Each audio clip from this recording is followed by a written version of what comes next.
नमस्कार, मैं हूँ डॉक्टर रूपाली जैन और आयुर्वेद फॉर एवरीवन में आपका स्वागत है। आज का जो हमारा वीडियो है उसका विषय है विरुद्ध आहार। विरुद्ध और आहार ये दो शब्द इसमें हैं। तो विरुद्ध यानी अपोजिट और आहार यानी खान पान, यानी जो भी हम खाते हैं वो चीज़ें, इसे हम इनकॉम्पेटिबल फूड कॉम्बिनेशंस भी कह सकते हैं।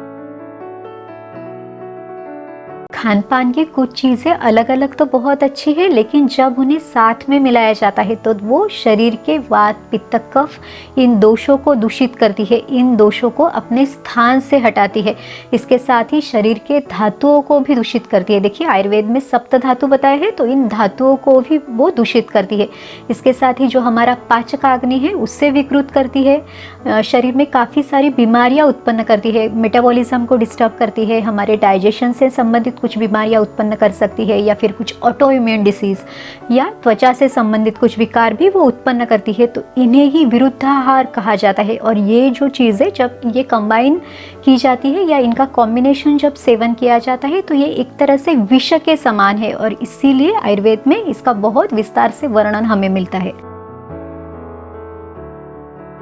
इसमें ऐसा बिल्कुल नहीं है कि अगर आपने एक आध बार ही इस विरुद्ध आहार का सेवन किया और एकदम से आपको कोई तकलीफ हो गई, लेकिन अगर आप बार बार इस तरह का खाना खाते हैं तो नुकसान ज़रूर होगा। वाग्भट ऋषि कहते हैं विरुद्धम अपि च आहारम विद्यात विषम गरोपमम, यानी ये जो विरुद्ध आहार है या परस्पर विरोधी आहार है तो ये विष के समान है। जैसे कोई स्लो पॉइजन काम करता है उसी तरह से ये असर दिखा सकता है। काफ़ी लोग ये कहते हैं हम तो बहुत ही हेल्दी खाना लेते हैं, बहुत न्यूट्रिशियस लेते हैं, हम दिनचर्या का भी पालन करते हैं, फिर हमें इतनी सारी बीमारियां क्यों होती है? तो इसका उत्तर ये है कि शायद आपके खाने में इस तरह का कोई विरुद्ध आहार हो सकता है। आयुर्वेद शास्त्र में चरक ऋषि ने चरक संहिता में और वाग्भट ऋषि ने अष्टांग हृदय और अष्टांग संग्रह, इन दोनों ग्रंथों में इस विरुद्ध आहार का बहुत विस्तार से वर्णन हमें बताया है। तो इस वीडियो में हम विरुद्ध आहार के प्रकार कौन कौन से हैं, ये जो विरुद्ध आहार है इसमें क्या क्या बताया है, यानी कौन कौन से फूड कॉम्बिनेशंस को हमें अवॉइड करना है, अगर हम इसका सेवन करते हैं तो शरीर में कौन कौन सी बीमारियां हो सकती है, अगर आपको ये बीमारियां हो गई तो इसकी चिकित्सा क्या है, अगर आपको इस आदत को छोड़ना है तो उसके लिए भी प्रॉपर मेथड क्या है, और किसके लिए थोड़ा बहुत विरुद्ध आहार है वो चल सकता है। तो इन सब के बारे में इस वीडियो में देखेंगे। वीडियो थोड़ा सा लंबा हो गया है, लेकिन आखिर तक ज़रूर देखिए, और अगर आपने हमारे चैनल को सब्सक्राइब नहीं किया है तो सब्सक्राइब भी जरूर कीजिए। आचार्य चरक ने इस विरुद्ध आहार यानी इनकॉम्पेटिबल फूड कॉम्बिनेशंस के 18 प्रकार बताए हैं। तो हम एक एक करके इन सबको देखते हैं। इसमें भी हम आज के समय के हिसाब से यानी प्रैक्टिकल अप्रोच से इसे देखते हैं। विरुद्ध आहार का सबसे पहला प्रकार है देश विरुद्ध। देश यानी प्रदेश, तो आप जहाँ पे रहते हैं वो स्थान, वहाँ के वातावरण के अनुसार हमें हमारा आहार या हमारा खान पान रखना है। अगर ये इस तरह का नहीं है तो उसे देश विरुद्ध कहा जाएगा। देखिए अगर आप जहाँ पे रहते हैं वहाँ पे बहुत ज़्यादा ठंड है और आप ऊपर से ठंडी चीज़ें ही खा रहे हैं तो ये देश विरुद्ध है। या फिर वहाँ का मौसम बहुत गर्म है और आप फिर जो खान पान है वो भी गरम, मसालेदार, तली हुई चीज़ें, इस तरह का अगर आप रख रहे हैं तो ये भी हमारे लिए अच्छा नहीं। या फिर वातावरण में अगर बहुत ज़्यादा रूखापन है और आप बहुत ही रूखा सूखा खाना खा रहे हैं तो ये भी देश विरुद्ध है। आजकल तो हम लोग जो अलग अलग फूड ट्रेंड्स है उस पे अमल करने लगे हैं। हम रहते तो भारत में हैं, लेकिन कॉन्टिनेंटल फूड है या फिर चाइनीज़ फूड है इनको ज़्यादा पसंद करते हैं। खास करके घर में जो छोटे बच्चे हैं उनको तो ये सब चीज़ें बहुत पसंद है। अगर कभी तो भी खा लिया तो एक आध बार ठीक है, लेकिन ये अगर चीज़ें आपके खाने में बार बार आ रही है तो इससे बहुत सारा नुकसान हो सकता है। हम भारत में रहते हैं, खास करके भारत के भी जिस प्रदेश में आप रहते हैं तो वहाँ के अनुसार आपका खाना रखिए। आपका जो ट्रेडिशनल फूड है यानी पारंपरिक आपका जो खान पान है उसको बनाए रखिए।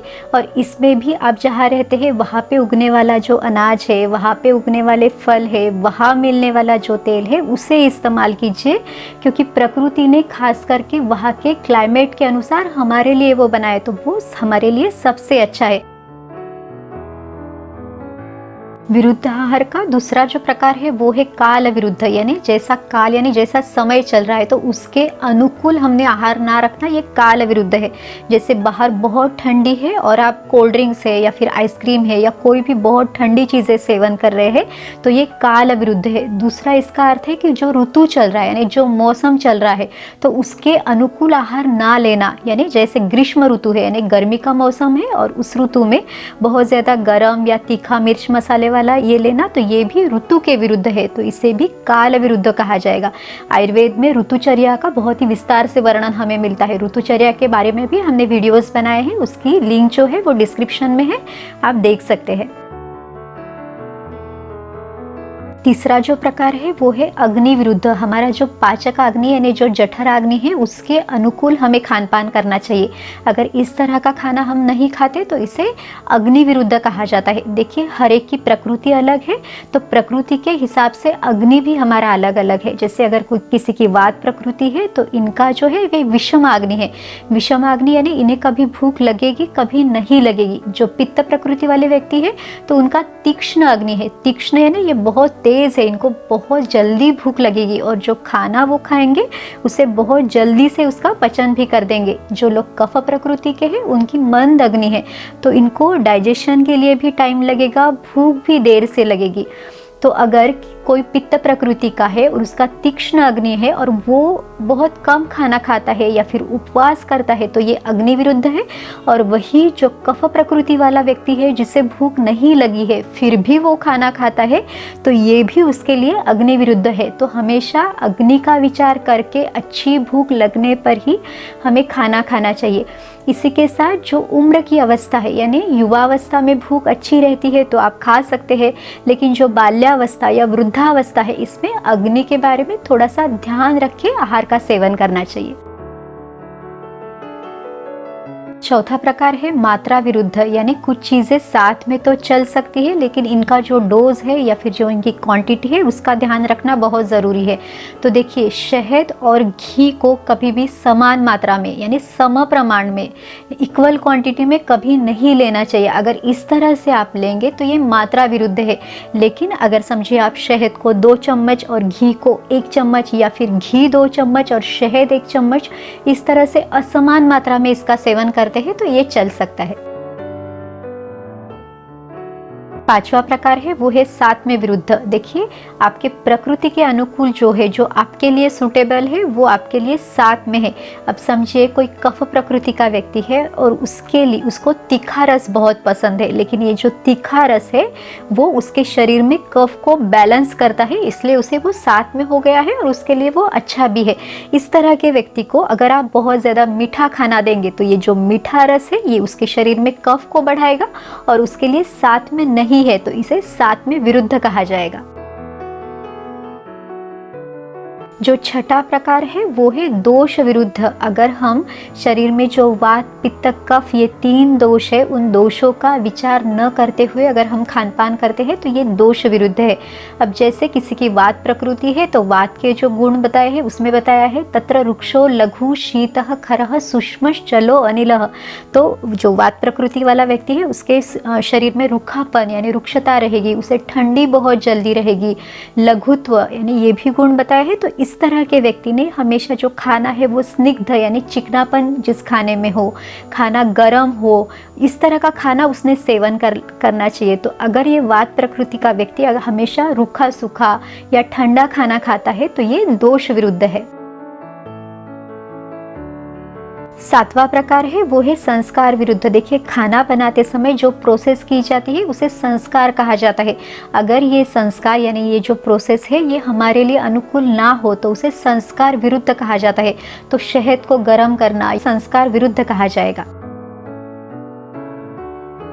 जो 8वां प्रकार है वो है वीर्य विरुद्ध। देखिए आयुर्वेद में खान पान की चीज़ें हो या फिर औषधि हो उसकी तासीर यानी उसका स्वभाव कैसा है ये बताया। तो इसमें शीत वीर्य और उष्ण वीर्य यानी एक तो वो चीज़ें ठंडी होगी या गर्म होगी। तो इस तरह से ठंडी और गर्म चीज़ें साथ में खाना ये वीर्य विरुद्ध है। अब देखिए अगर कोई फिश और उसके साथ दूध का सेवन करता है तो ये वीर्य विरुद्ध है, क्योंकि जो मछली है वो उष्ण वीर्य है और जो दूध है वो शीत वीर्य यानी ये ठंडा है। तो इस तरह का जो कॉम्बिनेशन है वो वीर्य विरुद्ध है। यहाँ तक कि अगर आप बहुत ज़्यादा तला हुआ फ्राइड कुछ खाते हैं और उसके ऊपर एकदम से कोल्ड ड्रिंक पीते हैं या उसके साथ पीते हैं तो ये भी वीर्य विरुद्ध है। जो विरुद्ध आहार का 9वां प्रकार है वो है कोष्ठ विरुद्ध। देखिए आयुर्वेद में प्रकृति के अनुसार क्रूर कोष्ठ, मध्यम कोष्ठ, मृदु कोष्ठ इसका वर्णन किया है। तो आपकी जो पचाने की क्षमता है वो कैसी है, मलत्याग की आपकी आदतें कैसी है, इस बात का ध्यान रखते हुए भी खाने का सेवन करना चाहिए। तो इस तरह का अगर ध्यान नहीं रखा गया तो ये कोष्ठ विरुद्ध है। यानी अब जैसे किसी का मृदु कोष्ठ है तो उसको बहुत हेवी चीज़ें या फिर बहुत ज़्यादा मात्रा में आहार उसको सहन नहीं होगा, तो इस तरह का अगर आहार उसे दिया जाए तो ये कोष्ठ विरुद्ध है। 10वां प्रकार है अवस्था विरुद्ध, यानी खुद की अवस्था का, खुद की स्थिति का ध्यान न रखते हुए खाना खाना, तो ये अवस्था विरुद्ध है। अब जैसे अगर कोई बहुत मेहनत करने वाला है या फिर बहुत ज़्यादा कोई व्यायाम करता है, कोई बहुत हार्ड वर्क करता है और वो मेहनत करने के बाद वात को और बढ़ाने वाला खान पान करता है, तो ये अवस्था विरुद्ध है। इसके साथ ही अगर कोई कफ प्रकृति का है और वो उसकी बहुत सीडेंटरी लाइफस्टाइल है, दिन भर नींद लेना उसे पसंद है, कुछ ज़्यादा काम नहीं करना है और ऐसा व्यक्ति कफ को बढ़ाने वाला आहार लेता है, तो ये भी उसके हिसाब से उसकी अवस्था के विरुद्ध है। वात, पित्त, कफ, इन तीनों प्रकृतियों के व्यक्तियों ने खान पान कैसे रखना चाहिए इस बारे में भी हमने डिटेल वीडियोस बनाए हैं, उसकी लिंक भी डिस्क्रिप्शन बॉक्स में है, तो आप उसे भी देख सकते हैं। अगला प्रकार है क्रम विरुद्ध। तो आयुर्वेद में दिनचर्या का वर्णन दिया हुआ है। दिनचर्या यानी सुबह उठने से लेके तो रात को सोने तक अगर कोई बिना मलमूत्र का त्याग किए, बिना नित्य कर्म किए, बिना भूख लगे अगर खाने का सेवन करता है तो ये हो गया क्रम विरुद्ध। इसी तरह से आहार में भी, यानी आहार आयुर्वेद ने षड रसात्मक बताया है, मीठा, खट्टा, खारा, तीखा, कड़वा, कसेला, ये सभी रस आपके खाने में होने चाहिए, लेकिन इसमें भी क्रम दिया हुआ है। तो मीठा रस जो है वो खाने के शुरुआत में होना चाहिए और जो कसेला रस है वो खाने के आखिर में होना चाहिए। तो इसीलिए उन्होंने छाछ यानी जो बटर मिल्क है उसका सेवन खाने के आखिर में बताया है। आयुर्वेद में बताया है भोजनांते पिबेत तक्रम, तो इस तरह से सीक्वेंस भी उन्होंने बताया है। लेकिन आजकल हम स्वीट डिश जो है वो खाने के बाद लेते हैं, तो ये क्रम विरुद्ध है। अब देखते हैं परिहार विरुद्ध। चाय जैसी कोई गर्म चीज़ें या गर्म पेय लेने के बाद अगर ठंडा पानी पिया जाए तो ये परिहार विरुद्ध है। या फिर पंचकर्म में जैसे उष्ण घृत पान यानी घी को गर्म करके पिलाया जाता है, उसके ऊपर अगर यानी घी लेने के बाद तुरंत उसके ऊपर अगर ठंडा पानी लिया जाए तो ये भी परिहार विरुद्ध है। अगला प्रकार है उपचार विरुद्ध। अगर आपके शरीर में कोई बीमारी है, कोई डिसीज़ है और उसका विचार न करते हुए अगर आप खान पान करते हैं या फिर औषधियाँ लेते हैं तो ये उपचार विरुद्ध है। जैसे आयुर्वेद में अम्ल पित्त या रक्त पित्त व्याधि बताई हुई है, तो इसमें शरीर में पहले से ही पित्त जो है वो दूषित है, इसका विचार न करके अगर कोई फिर से पित्त को बढ़ाने वाली चीज़ों का सेवन करता है तो ये उपचार विरुद्ध है। अगला प्रकार है पाक विरुद्ध, यानी जो भी खान पान हम ले रहे हैं उसे ठीक से पकाना ज़रूरी है। जैसे अगर आप चावल ले रहे हैं तो चावल अगर कच्चे रह गए तो भी ठीक नहीं है, या फिर चावल बहुत ज़्यादा पक गए तो ये भी पाक विरुद्ध बताया है। यहाँ तक कि अगर आप खाना बनाते समय तेल अगर बहुत ज़्यादा गर्म होता है या जल जाता है तो ऐसा भी नहीं होना चाहिए। आयुर्वेदिक औषधियाँ बनाते समय भी उस पर जो अग्नि संस्कार किया जाता है तब भी इन बातों के बारे में बहुत ध्यान रखना पड़ता है। विरुद्ध आहार का जो अगला प्रकार है वो है संयोग विरुद्ध। आज के समय के हिसाब से ये बहुत इंपॉर्टेंट है। संयोग यानी कॉम्बिनेशन, मिक्सिंग। हम बिना जाने कुछ ऐसी चीज़ों का मिक्सिंग करते रहते हैं या फिर कॉम्बिनेशन लेते रहते हैं जो हमारे लिए बहुत नुकसानदायक हो सकती है। जो भी खट्टी चीज़ें हैं या फिर खट्टे फल है इनको दूध के साथ लेना ये संयोग विरुद्ध है, इसे विरुद्ध आहार कहा जाता है। फल और दूध इनको साथ में लेना ही नहीं है। फिर मिल्क शेक्स है या फिर फ्रूट कस्टर्ड है तो इनको साथ में नहीं लेना है। यहाँ तक कि जो केला और दूध है इसको भी साथ में नहीं लेना है। आमतौर पे इसे लिया जाता है, मराठी में इसे शिकरण कहा जाता है, तो ये भी विरुद्ध आहार है। कुछ लोग ये भी पूछते हैं कि अगर हमने केला खा लिया तो और उसके ऊपर दूध पिया तो क्या चल सकता है। अब देखिए, आपने केला खाया तो आपके स्टमक में वो अगला जो 2.5 से 3 घंटा है तब तक फूड स्टमक में रहता है। अगर तब तक उसके ऊपर दूध आ गया तो बाहर से तो आप उसे मिक्स नहीं कर रहे, लेकिन स्टमक में तो उसका मिक्सिंग हो सकता है। तो अगर इस विरुद्ध आहार को अवॉइड करना है तो क्यों ना इसे पूरी तरह से अगर हम इसे पूरी तरह से अवॉइड करते हैं तो हमें उसके फ़ायदे भी ज़रूर मिलेंगे। अगला जो विरुद्ध आहार का जो एग्जाम्पल है वो है कि दूध के साथ नमक नहीं लेना है। तो जो लोग चाय के साथ रोटी लेते हैं या दूध के साथ रोटी लेते हैं या फिर जो खिचड़ी और दूध साथ में लेते हैं, तो वो भी जो अपोजिट फूड कॉम्बिनेशन है उसमें ही आएगा। क्योंकि देखिए, चाय में दूध है और रोटी में नमक है, तो ये जो कॉम्बिनेशन है इसे आयुर्वेद में संयोग विरुद्ध बताया है। जो भी ग्रीन लीफी वेजिटेबल्स है यानी हरे पत्ते वाली सब्जियां है, इसके ऊपर दूध लेना भी ये विरुद्ध आहार है। तो देखिए, आपने अगर सरसों की सब्जी ली और उसके ऊपर दूध लिया तो ये भी नहीं चल सकता। इसके साथ ही मांसाहार का सेवन है यानी नॉनवेज है या फिर मछली है, वो खा के उसके ऊपर दूध लेना भी ये भी विरुद्ध आहार है। या फिर मूली और दूध साथ में लेना है, या लहसुन खा के उसके ऊपर दूध लेना, दही और दूध साथ में लेना। जैसे आपके खाने में अगर खीर भी है और कढ़ी भी है तो ये भी संयोग विरुद्ध है। हाँ, जो आप फ्रूट्स है वो आप दूध के साथ नहीं ले सकते, लेकिन जो ड्राई फ्रूट्स है उसको आप दूध के साथ ले सकते हैं। यहाँ तक कि जो लोग मद्यपान करने वाले हैं या फिर आयुर्वेद में जो आसावरिष्ठ बताए गए हैं यानी जो संधान कल्पना से जो औषधियाँ बनती है उनको लेने के बाद भी दूध लेना ये भी विरुद्ध आहार है। हम लोग छोटे बच्चों को दूध बहुत ज़्यादा मात्रा में देते हैं या फिर बच्चों को ये पसंद भी आता है, तो बच्चों को दूध पिलाते समय इन बातों का ध्यान रखना ज़्यादा ज़रूरी है। विरुद्ध आहार का अगला जो प्रकार है वो है हृदय विरुद्ध। अगर आपका मन ना हो, आपकी इच्छा ना हो, तो इस तरह मन ना होते हुए भी खाना खाना ये हृदय विरुद्ध है। छोटे बच्चों को भी अगर उनका मन ना हो तो फोर्सफुली खाना नहीं देना चाहिए। यहाँ तक कि आप भी अगर कभी आपको टेंशन है या फिर स्ट्रेस है, किसी चीज़ का डर है या फिर चिंता है, तो मन की इस अवस्था में खाना भी हृदय विरुद्ध है। तो इस बारे में भी ध्यान रखना है। संपद विरुद्ध में जो खाना या फल ठीक तरह से पका नहीं है या फिर सड़ गया है, खराब हो गया है, विकृत हो गया है, तो वो भी नहीं खाना चाहिए। इसे संपद विरुद्ध कहा जाता है। जो विरुद्ध आहार का जो आखिरी प्रकार है वो है विधि विरुद्ध। आयुर्वेद में आहार विधि विधान बताया है, यानी खाना पकाना कैसे है, कब खाना है, मन की किस अवस्था में खाना है और खाना खाते समय बाकी भी क्या क्या ध्यान रखना है। तो इन सब के बारे में आहार विधि विधान में हमें बताया गया है। हमने इस पर भी एक डिटेल वीडियो बनाया है। अगर आप इन नियमों का पालन नहीं करते, खड़े खड़े खाना खाते हैं या फिर बातें करते हुए खाना खाते हैं या टीवी देखते हुए खाते हैं, तो इसे विधि विरुद्ध कहा जाता है। तो इस तरह से आचार्य चरक ने चरक संहिता में विरुद्ध आहार के 18 प्रकार हमें बताए हैं।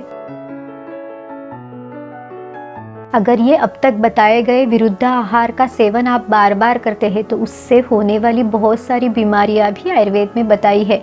तो इसमें अंधापन आना यानी ब्लाइंडनेस है, या फिर त्वचा विकार, इसे कुष्ठ रोग कहा गया है। फिर इसमें श्वेत कुष्ठ यानी सफ़ेद दाग की बीमारी है, या फिर त्वचा से संबंधित बाकी भी बहुत सारी बीमारियां, एलर्जिक डर्मेटाइटिस आपको हो सकती है।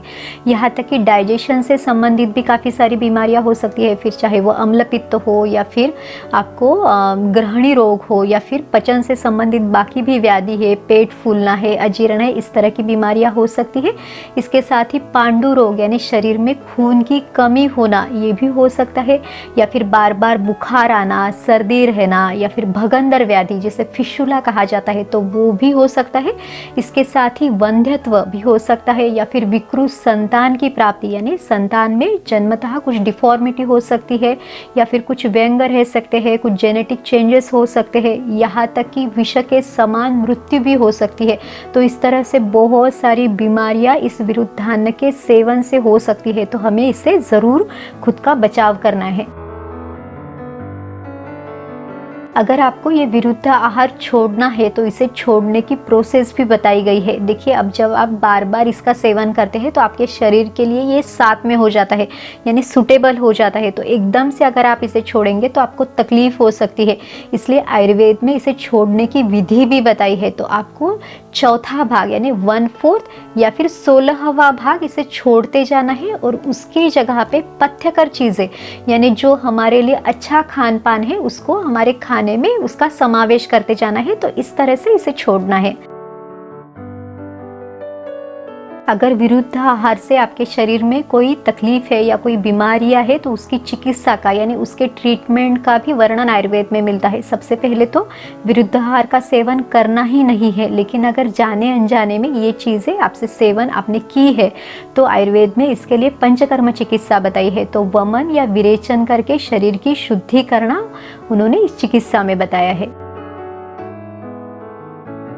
अब देखते हैं कि किसके लिए विरुद्ध आहार चल सकता है। तो जो लोग हमेशा व्यायाम करते हैं, जिनका शरीर स्निग्ध है, जिनका अग्नि बहुत प्रदीप्त है यानी अग्नि बहुत अच्छा है, जो लोग युवा है यानी यंग है और बलवान है, तो इन लोगों ने थोड़ी बहुत मात्रा में अगर विरुद्ध आहार का सेवन किया भी तो भी चल सकता है, लेकिन ना करें तो ज़्यादा बेहतर है। तो इस तरह से आज के वीडियो में हमने विरुद्ध आहार की पूरी जानकारी ली। अगर आपको ये वीडियो अच्छा लगा तो लाइक, शेयर और सब्सक्राइब कीजिए।